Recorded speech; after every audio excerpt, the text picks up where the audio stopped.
જૂનાગઢ જિલ્લાના કેશોદ તાલુકાના બાલાગામ ગામના રહેવાસી વશરામભાઈ સાજણભાઈ વાઢેર અને તેમના પરિવાર દ્વારા પોતાના રહેણાંક મકાન સુધી જતા રસ્તા પર થયેલી પેશકદમી દૂર કરવા માટે લાંબા સમયથી લડત ચાલી રહી હતી।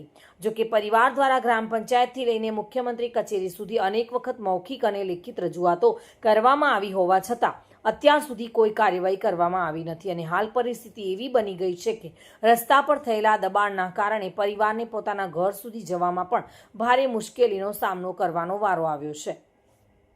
હું કેશોદ તાલુકાના બાલાગામ ગામે રહું છું।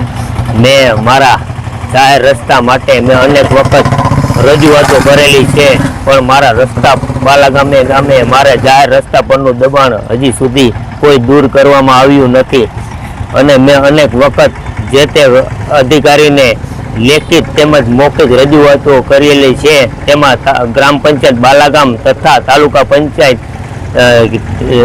પંચાયત તથા જિલ્લા પંચાયત જૂનાગઢ તથા માન્ય મુખ્યમંત્રી શ્રી સાહેબને અનેક વખત રજૂઆતો કરવા છતાં હજી સુધી મારા જાહેર રસ્તા પરનું દબાણ દૂર કરવામાં આવેલું નથી અને મેં એક વખત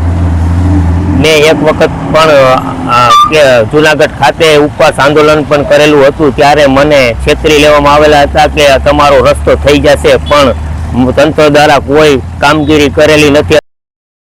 મધુ રાવલિયા સાથે bureau report, today Gujarati news.